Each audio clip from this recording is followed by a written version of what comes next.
Spectrum Brief History of Modern India, Chapter 5 Expansion and Consolidation of British Power in India. The British Imperial History. The entire imperial history of Britain can be periodized into two phases.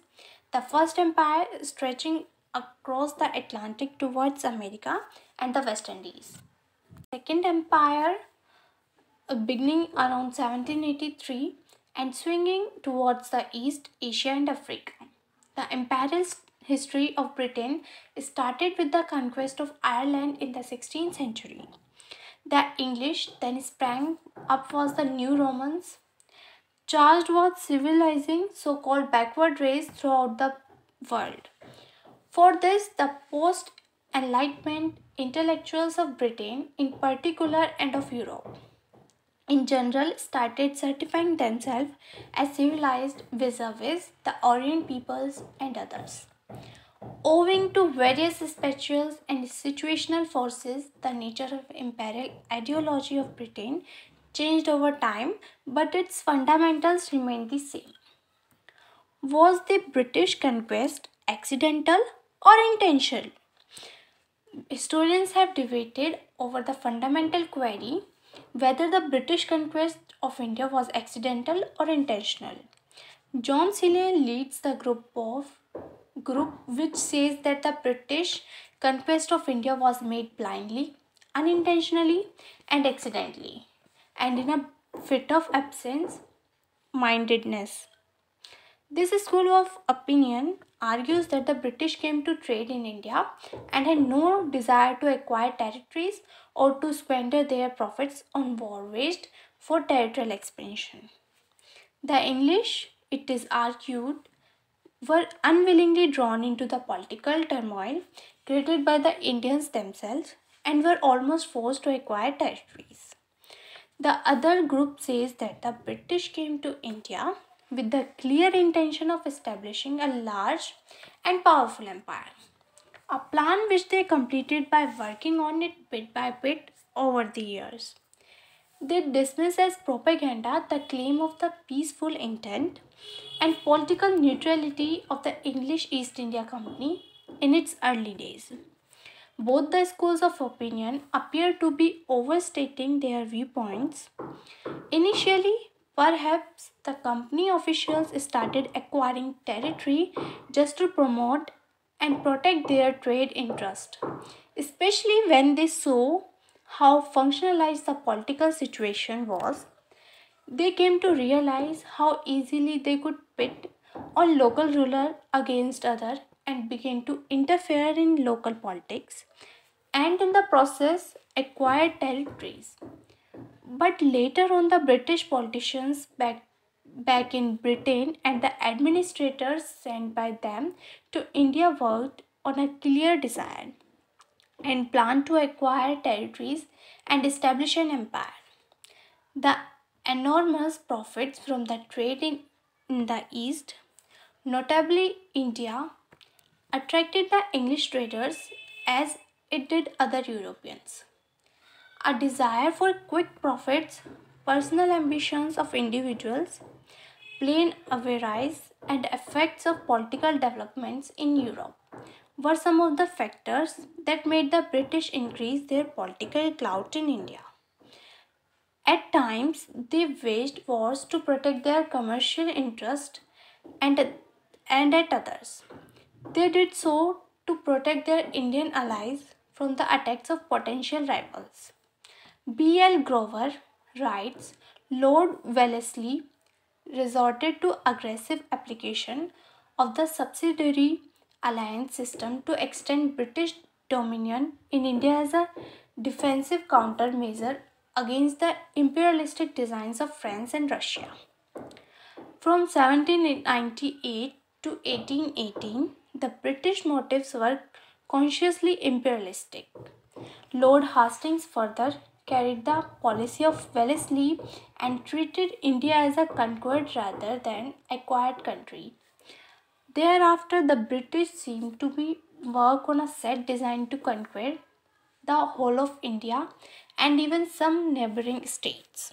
When did the British period begin in India? In mid 18th century India, various historical forces were at work, consequent to which the country moved towards a new direction. Some historians regard the year 1714 when the Anglo-French struggle for supremacy in India began in the wake of the War of Austrasian Succession in Europe as the beginning of British period. Some see the year 1757 when the British defeated the Nawab of Bengal at Plassey as the designated date. Still others regard 1761, the year of the Third Battle of Panipat, when the Marathas were defeated by Ahmad Shah Abdali, as the beginning of this phase of Indian history. However, all such chronological landmarks are somewhat arbitrary because the political transformation which began around the time took about 80 years to complete. For instance, as we think of 1761, the British would certainly come to mind because of their victory over the Nawab of Bengal at Plassey and over the French. But we would not entirely write of the Marathas and would probably also consider the prospects of Hyder Ali.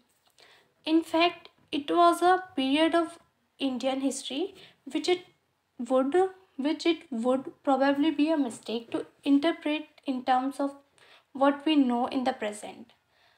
Nonetheless, the circumstances under the British succeeded are not clear, and the few bottlenecks which they faced were not to serious nature.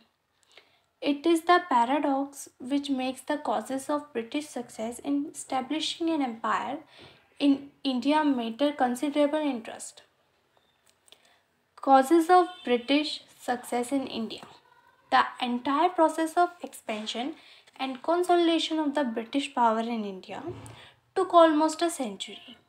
In these 100 odd years, the English used many diplomatic and military tactics apart from other mechanisms to finally emerge as the rulers of India. Both war and administrative policies were used by English to impose their power over various kingdoms and finally to consolidate their own rule over the entire India. The British were not averse to using unscrupulous tactics to exploit a situation or a regional ruler to get their own way. The force, causational force and factors for the success of the British are as follows: superior arms, military, and strategy. The firearms used by English, which included muskets and cannons, were better than the Indian arm both in speed on firing and in range. On realizing this, many Indian rulers imported European arms and employed European officers to train their troops, but unfortunately, the Indian military officers and the ranks could never match the English officers and English armies. In the absence of originality, the military officers and armies of Indian rulers became mere imitators. Better military discipline and regular salary. A regular system of payment of salaries and a strict regime of discipline were the means by the English company ensured that the officers and the troops were loyal. On their part, most of the Indian rulers did not have enough money to pay salaries regularly. The Marathas at times diverted their military campaigns to collect revenue so as to pay their troops. Also, the Indian rulers were dependent on personal retinues or a rabble of mercenary element who were not amenable to discipline and could turn rebellious or join the opponents when the going was not good. Civil discipline and fair selection system. The company officers and troops were given charge on the basis of their reliability and skill and not on hereditary or caste and clan ties. They themselves were subject to strict discipline and were aware of the objectives of their campaigns. In contrast, the Indian administrations and military officers were appointed on the basis of caste and personal relations, often disregarding merit and ability. As a result, their competence was doubtful and they often tended to be rebellious and disloyal in order to pursue their own interest. Brilliant leadership and support of second line leaders. Clive Warren Hastings, Elphinstone, Monroe, Marquess of the Dalhousie, etc., displayed rare qualities of leadership. The English also had the advantage of a long list of secondary leaders like Sir Eyre Coote, Lord Lake, and Arthur Wellesley, who fought not for the leader but for the cause and the glory of their country. The Indian side too had brilliant leaders like Hyder Ali, Tipu Sultan, Chin Kulij Khan, Madhurao Sindhya, and Yashwant Rao Holkar, but they often lacked a team of second line trained personnel. Moreover, the Indian leaders were as much fighting against one another as against the British. The spirit of fight for a united cause was not their motivation. Thus, they often supported the British against neighboring rulers. The consequence of India was lacking strong financial backup. The income of the company was adequate enough to pay its shareholders handsome dividends as also to finance the English war in India. Furthermore, England was earning fabulous profits from its trade with the rest of the world. This vast amount of resource in money, materials, and men was unavailable to the British in times of need thanks to their superiority in the sea power. Nationalist pride. An economically thriving British people believing in material advancement and proud of their national glory faced the weak, divided amongst themselves Indians. Bereft of a sense of unfired political nationalism, the lack of materialistic vision among Indians was also a reason for the success of the English company. British conquest of Bengal. Bengal on the eve of British conquest.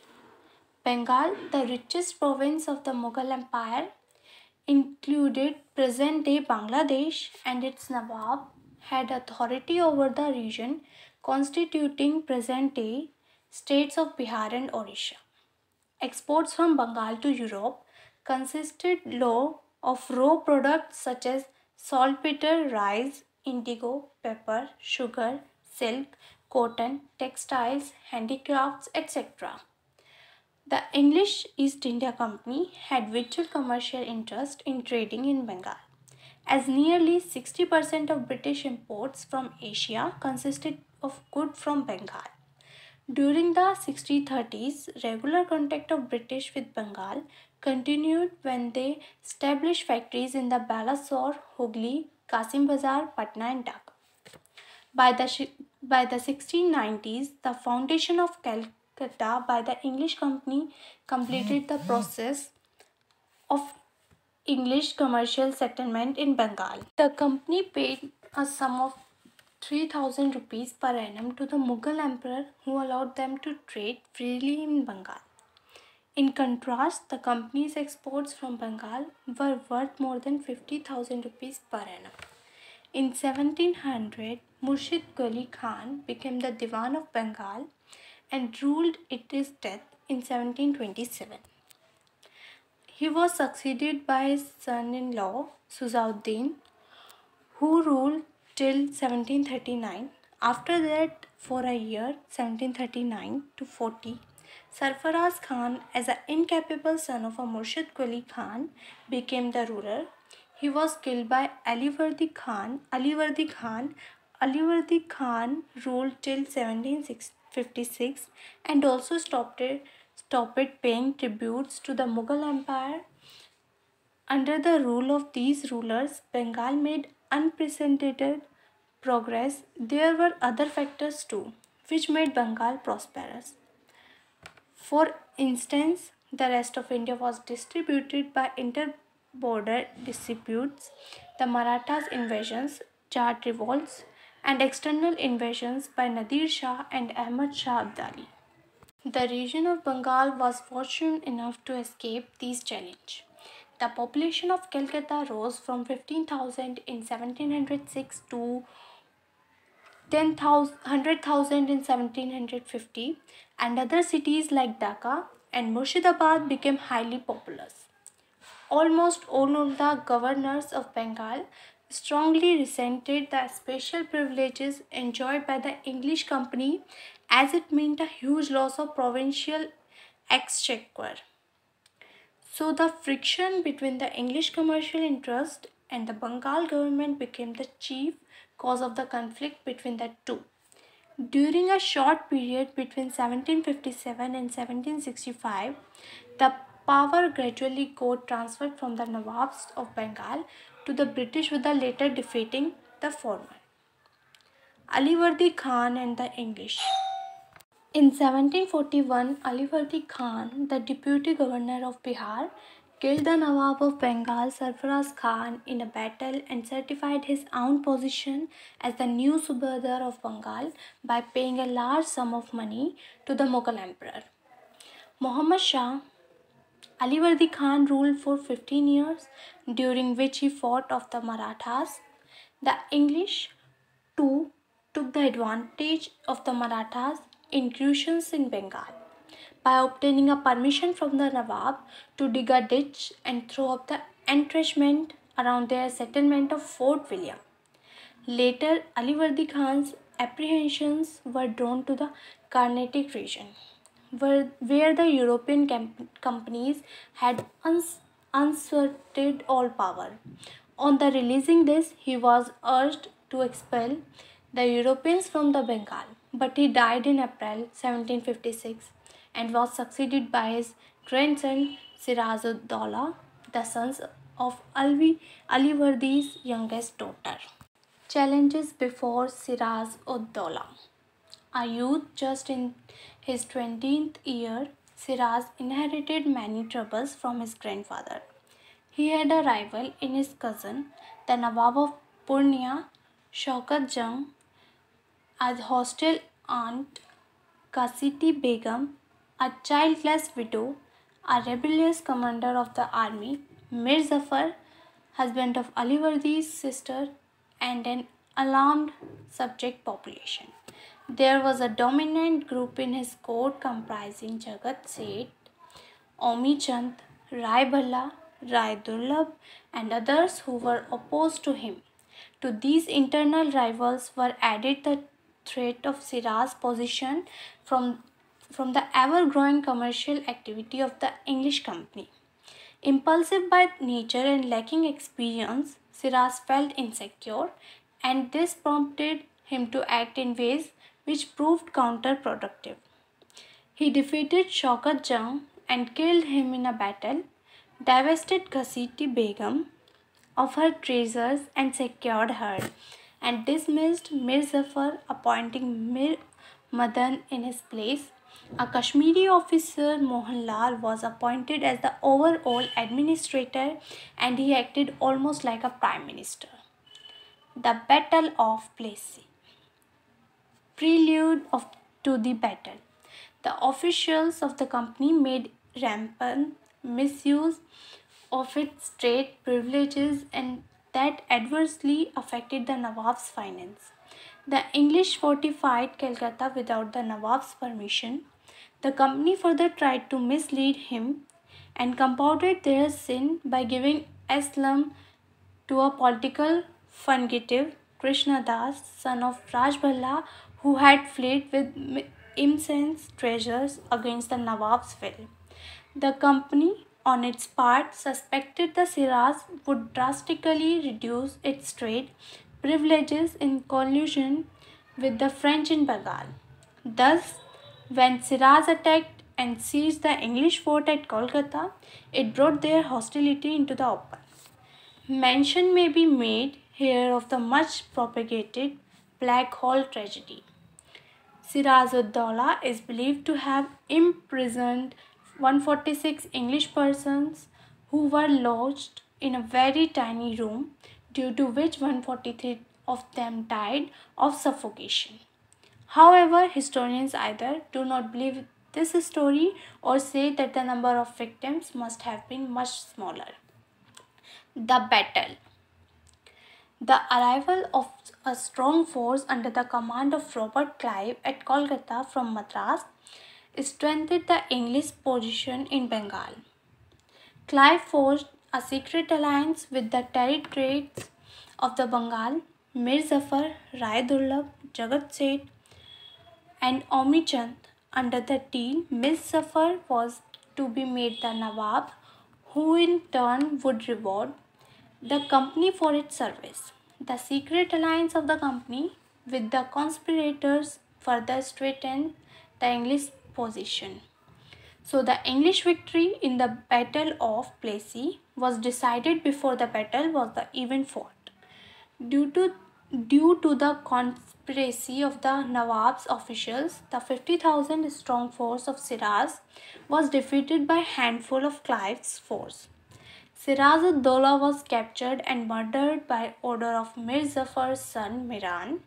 The Battle of Plassey placed at the disposal of the English vast resource of Bengal.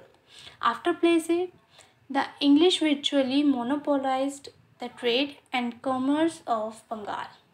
Significance of Battle of Plassey. As a result of the victory, Mir Zafar became the Nawab of Bengal. He gave large sum of money plus the zamindari of 24 parganas to the English. The Battle of Plassey had political significance, for it laid the foundation of the British Empire in India. It has been rightly regarded as the starting point of British rule in India. The battle established the military supremacy of the English in Bengal. Their main rivals, the French, were ousted. They obtained a grant of territories for the maintenance of a properly occupied military force, and their prestige increased manifold.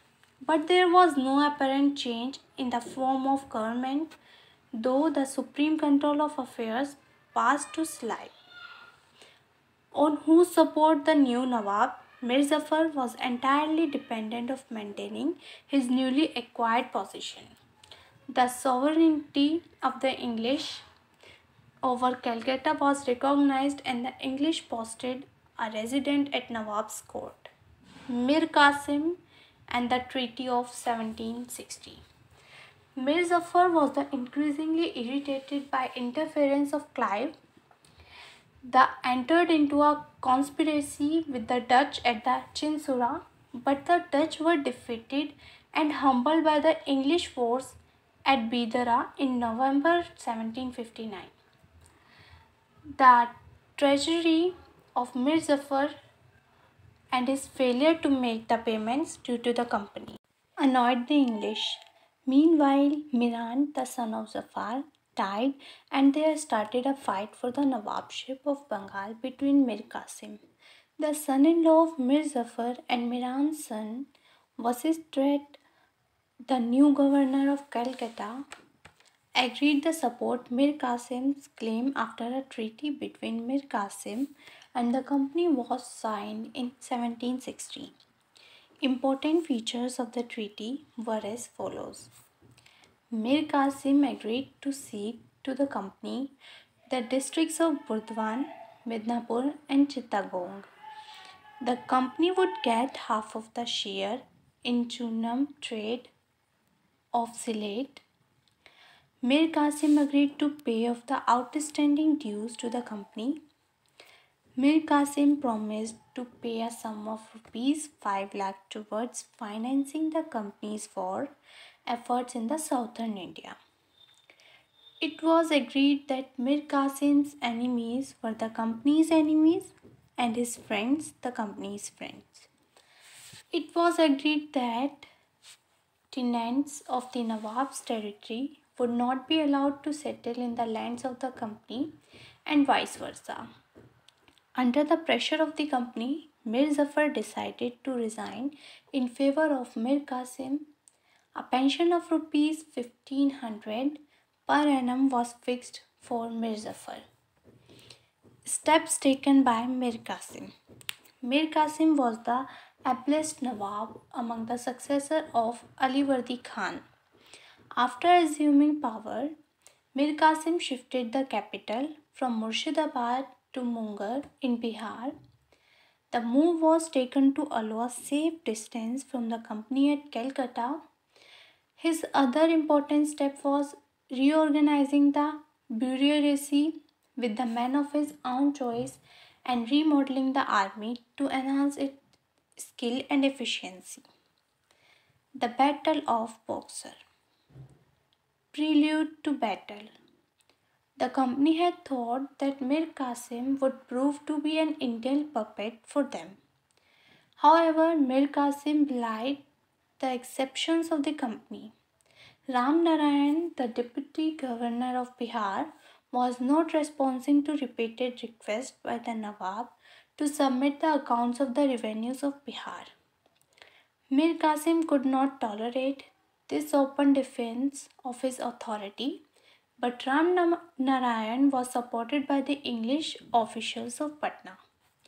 The misuse of the company's dastak or trade permit, a permit which exempted the goods specified from payment of duties, by company officials also resulted in tensions between the Nawab and the English. The misuse of dastak meant the loss of tax revenue to the Nawab. It also made the local merchants face unequal competition with the company merchants.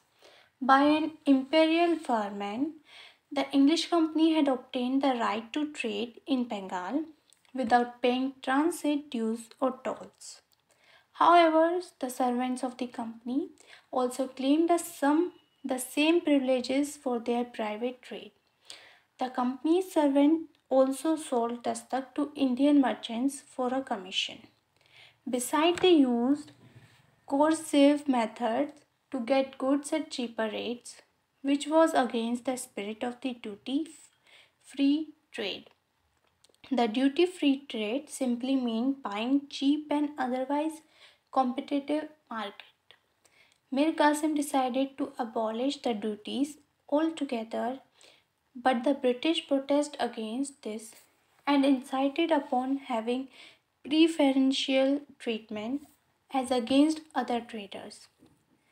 The Nawab Company tussle over transit duty led to the outbreak of wars between the English and Mir Qasim in 1763.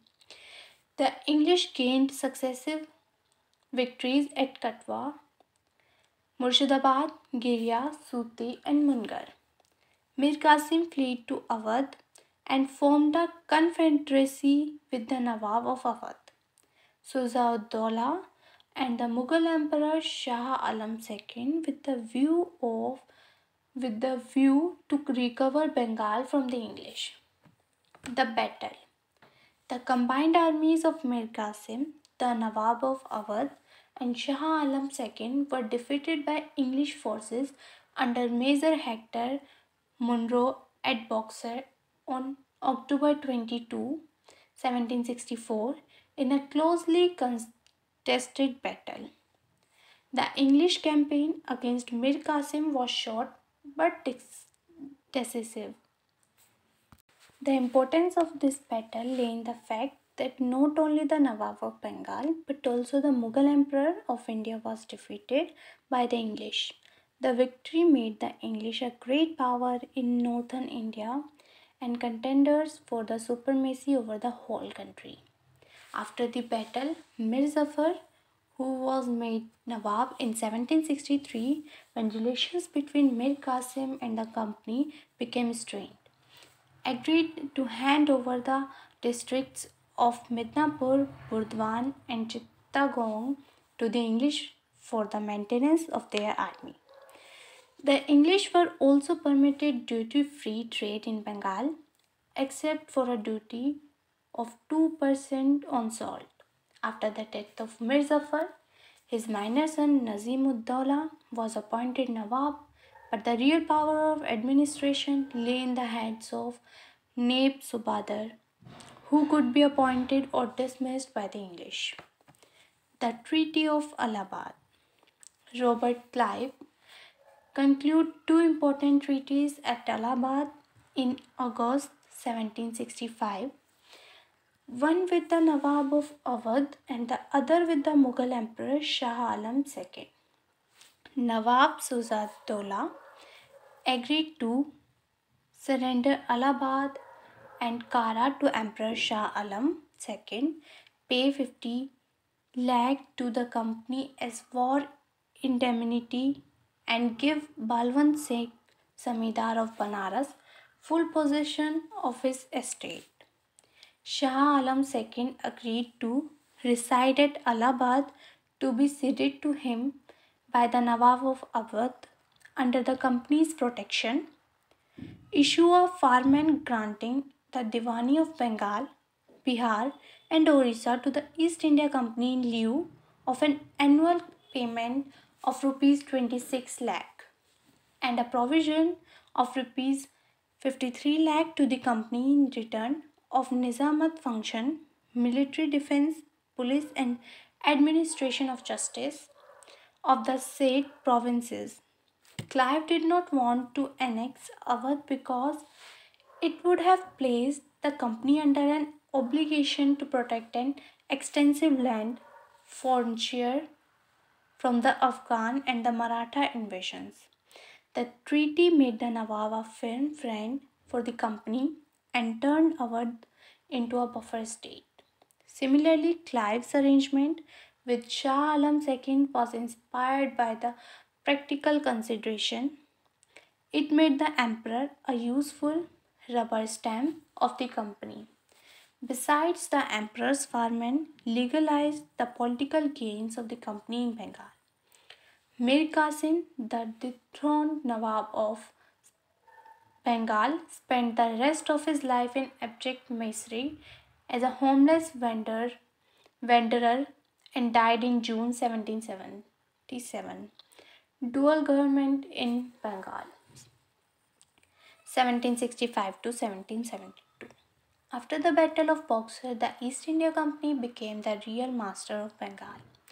Robert Clive introduced the dual system of government, that is, the rule of two, the company and the Nawab, in Bengal, in which both the Diwani, that is, collecting revenues, and Nizamat, that is, police and judicial function, came under the control of the company.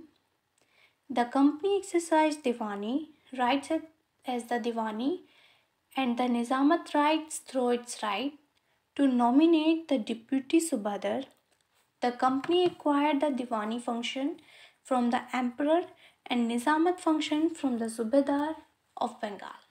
The system held a great advantage for the company.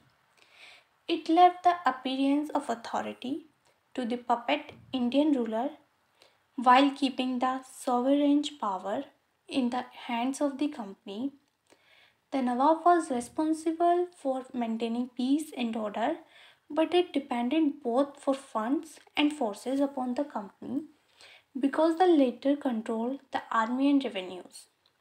For the exercise of Diwani functions, the company appointed two deputy Diwans, Muhammad Reza Khan for Bengal and Raza Sitab Roy for Bihar. Muhammad Reza Khan also acted as deputy Nazim for deputy Subadar. The dual system led to an administrative breakdown and proved distress for the people of Bengal. Neither the company nor the Nawab cared for administration and public welfare. Warren Hastings did away with the dual system in 1772. Mysore's resistance to the company. The Wadeyar or Mysore dynasty After the Battle of Talikota gave a deadly blow to great kingdom of Vijayanagara, many small kingdoms emerged from its remnants. In 1612, a Hindu kingdom under the Wadayars emerged in the region of Mysore. Chikka Krishnanagar Wadayar II ruled from 1734 to 1766. During the second half of the 18th century, Mysore emerged as a formidable power under the leadership of Hyder Ali and Tipu Sultan. The English felt their political and commercial interest in South India was threatened because of Mysore's proximity with the French and Hyder Ali and Tipu's control over the rich trade of the Malabar coast. Mysore's power was also seen as a threat to the control of the English over Madras. Rise of Hyder Ali. In the early 18th century, two brothers, Nanjaraj, the Sarvadhikari, and the Devaraj, the Dulwai, and reduced Chika Krishna Raja Wadayar to a mere puppet. Hyder Ali, born in 1721 in an obscure family, started his career as horseman in the Mysore army under the ministers. Najaraj and Devaraj, though uneducated, he possessed a keen intellect and was a man of great energy and determination.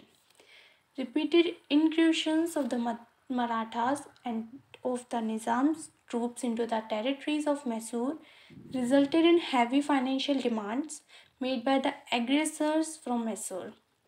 Mysore became financially and politically weak.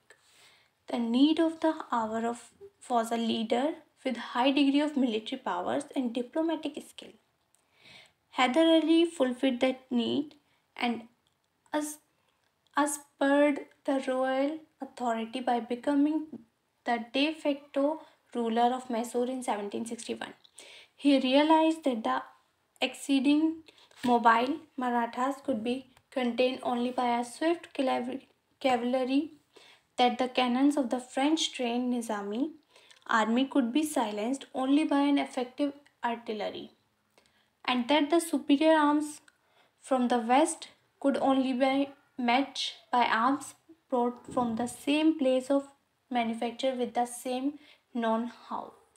Hyder Ali took the help of the French to set up an arms factory in Dindugul, now in Tamil Nadu, and also introduced Western methods of training for his army. He also started to use his considerable diplomatic skill to outmaneuver his opponents. With his superior military skill, he captured Dod Ballapur, Sira, Bednur, and Hoskote in 1761 to 1763 and brought to submission the troublesome polygars of the South India. Recovering from their defeat at Panipat, the Marathas under Madhavrao attacked Mysore and defeated Hyder Ali in 1764, 1766, and 1771.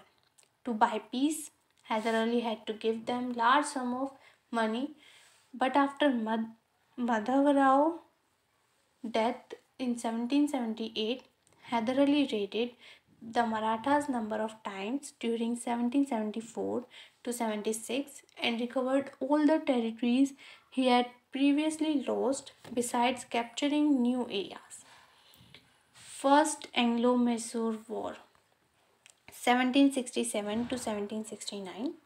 Background: after their easy success in Bengal, the English was confident of their military strength.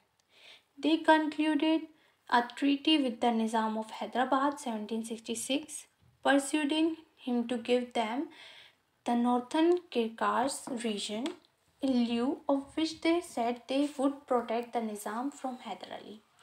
Hyder already had territorial disputes with the Nawab of Erkot and differences with the Marathas. Changing alliances.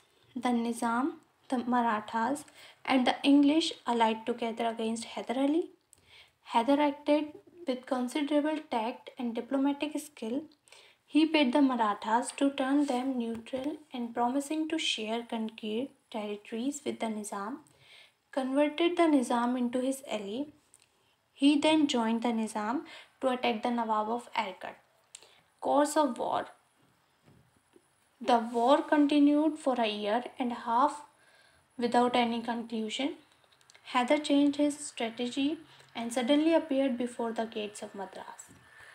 There was complete chaos and panic at Madras, forcing the English to conclude a very humiliating treaty with Hyder on April 4, 1769, Treaty of Madras.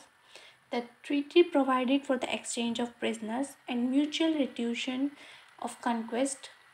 Hyder Ali was promised the help of the English in case he was attacked by any other power. Second Anglo-Mysore War 1780 to 84. Background. Hyder Ali accused the English of breach of faith and non-observation of the Treaty of Madras when in 1771 he was attacked by the Marathas and the English failed to come to his aid. Also, he found that the French were much more helpful than the English in meeting his army's requirement of guns, saltpeter, and lead. Consequently, through Mahe, a French possession on the Malabar coast, some French war material was brought to Mysore. Meanwhile, the American War of Independence had broken out, in which the French were on the side of rebels against the English. Under the circumstances, Hyder Ali's friendship with the French caused even more concern to the English. They therefore tried to capture Mahe, which Hyder regarded to be under his protection. Hyder considered the English attempt to capture Mahe a direct challenge to his authority. Course of war. Hyder formed an anti-English alliance with the Marathas and the Nizam. He followed it up by an attack in the Carnatic, capturing Arcot and defeating the English army under Colonel Bailey in 1781. In the meantime, the English under Sir Ayar Kote detached both the Marathas and the Nizams from Hyder's side. But the undeterred Hyder faced the English boldly, only to suffer a defeat at Porto Novo in November 1781. However, he regrouped his force and defeated the English and captured their commander Braithwaite. Treaty of Mangalore. Hyder Ali died of cancer on December 7, 1782. Now his son Tipu Sultan carried on the war for 1 year without any positive outcome. Fed up with inconclusive war, both sides opted for peace, negotiating the Treaty of Mangalore, March 1784, under which each party gave back the territories it had taken from the other. Third Anglo-Mysore War. Background. A dispute arose between Tipu and the state of Travancore. Travancore had purchased Zalakotla and Cannanore from the Dutch in the Cochin state. As Cochin was a feudatory of Tipu, he considered the act of Travancore as a violation of his sovereign right. So, in April 1790, Tipu declared war against Travancore for the restoration of his rights. Course of war. The English, siding with Travancore, attacked Tipu. In 1790, Tipu defeated the English under General Meadows. In 1791, Cornwallis took the leadership and at the head of the large army marched through Ambur and Vellore to Bangalore, captured in March 1791, and from there Seringapatam, Coimbatore fell to them, but they lost it again. And at last, with the support of the Marathas and the Nizam, the English attacked Seringapatam for the second time. Tipu offered serious opposition, but the odds were against him. Consequently, he had to pay heavily under the Treaty of Seringapatam. Under this treaty of 1792, nearly half of the Mysorean territory was taken over by the victors.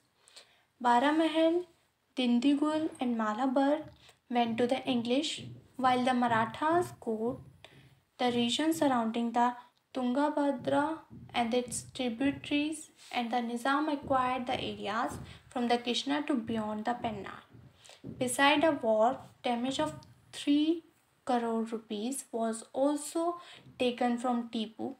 Half of the war indemnity was to be paid immediately, while the rest was to be given in the installments, for which Tipu's two sons were taken as hostage by the English.